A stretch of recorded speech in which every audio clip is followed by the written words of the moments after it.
Welcome to State of the Offense, fantasy football coverage for your favorite team's offense, the New York Jets. In the offseason, the Jets added new playmakers to the team, including Aaron Rodgers, Allen Lazard, and Mecole Hardman, and there's news that Dalvin Cook may be on his way as well. The Jets bring back all of their starters from last season except for Elijah Moore.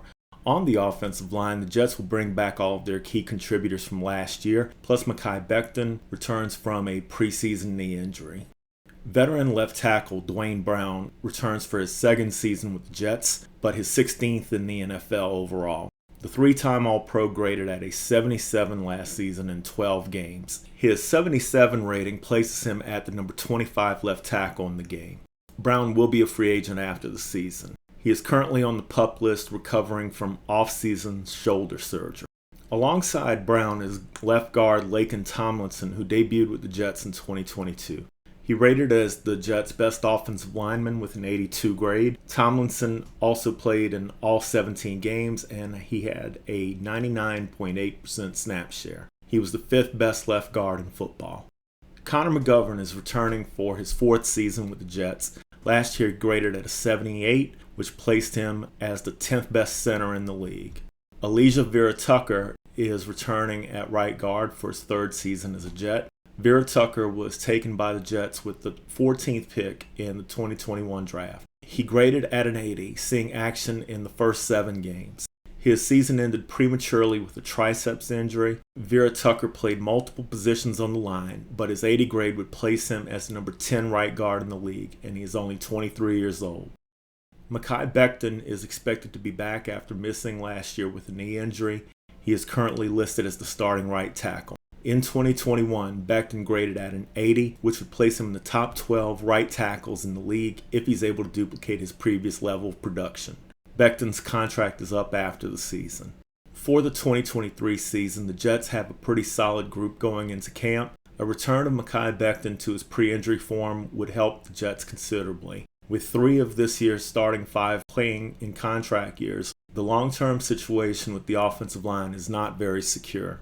The Jets made a franchise-changing move by acquiring Aaron Rodgers from Green Bay this offseason. The fact that Rodgers liked the Jets roster enough to want to play for them speaks volumes for the overall potential of the Jets' young offensive talent. Rodgers had an off year in Green Bay last year, but the Packers were trying to break in 2 rookie wide receivers last year after they traded Devonta Adams.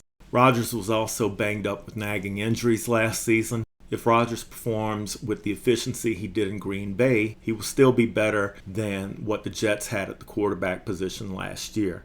In a down year, Rodgers completed 64.6% of his passes with a 26-12 touchdown to interception ratio. The Jets quarterbacks last year combined for a 56.9% completion rate and only had a 15-14 touchdown to interception ratio.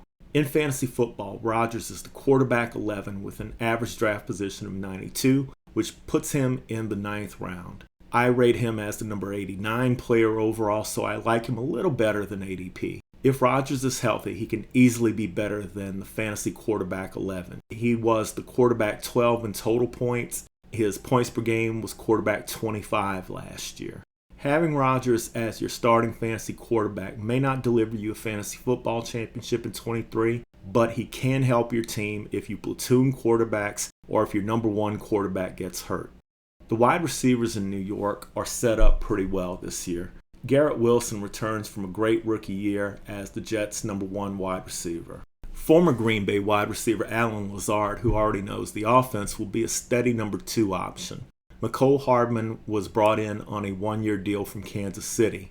Considering what Garrett Wilson did with an inaccurate group of passers the Jets had last year, his potential with Aaron Rodgers is substantial. Garrett Wilson is talented enough to be the best wide receiver in football this season. He was wide receiver 17 in total points, wide receiver 27 in points per game as a rookie. Wilson is the wide receiver 10 drafted. He's projecting as the 21st player taken overall. I rate Wilson as the number 18 player overall on my draft board. Allen Lazard is the wide receiver 48 in average draft position at position 114, which makes him a 10th rounder. In Green Bay, Lazard was the 35th wide receiver in total points and 37th in points per game. Considering that he will be still playing with the same quarterback. The 10th round is a good value for Lazard. Allen Lazard is ranked as my 98th overall player. Mecole Hardman is not getting drafted currently. He was the wide receiver 42 in points per game in Kansas City. He was out of action after week 9. If Rodgers is cooking early in the season, Hardman may be a good waiver wire add early. Both Garrett Wilson and Allen Lazard have missed practices in camp, so Hardman may move into draftable territory if these injuries linger.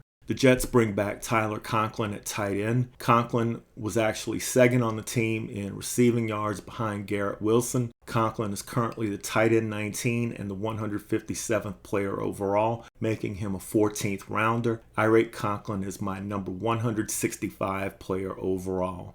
Breece Hall's rookie year was going well enough where he would have won Rookie of the Year if he stayed healthy. Unfortunately, he tore his ACL and was done after week 7. He was the running back 5 in points per game last year. He was a dual threat running back with 19 receptions in 7 games. Breece is currently the running back 11 in average draft position, going at pick 26, which is an early 3rd round pick.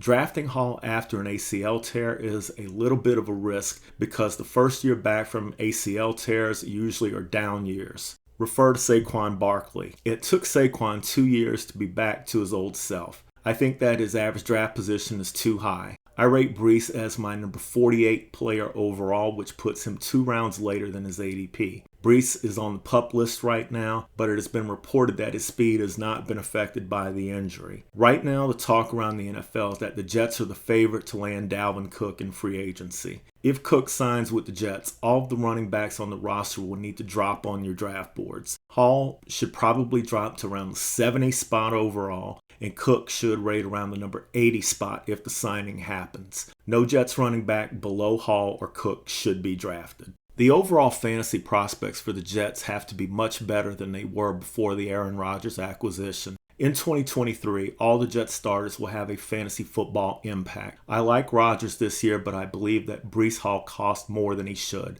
Allen Lazard is a nice value at wide receiver. The Jets have a good defense with some promising talent maturing on offense. To bring in an accomplished quarterback on the level of an Aaron Rodgers may not create the number 1 offense in the NFL, but the offense should be good. I think the Jets will be in the mix this season. Buffalo's Super Bowl moment may have eluded them last year. Miami needs Tua to be healthy, and New England is not as good as the Jets. The AFC is loaded overall, so the wild card is not easy to get. The Jets are good enough to where if they get a few breaks, they can find themselves as AFC East Division champions. If you like today's coverage of the Jets offense, please hit the like button and subscribe to the channel.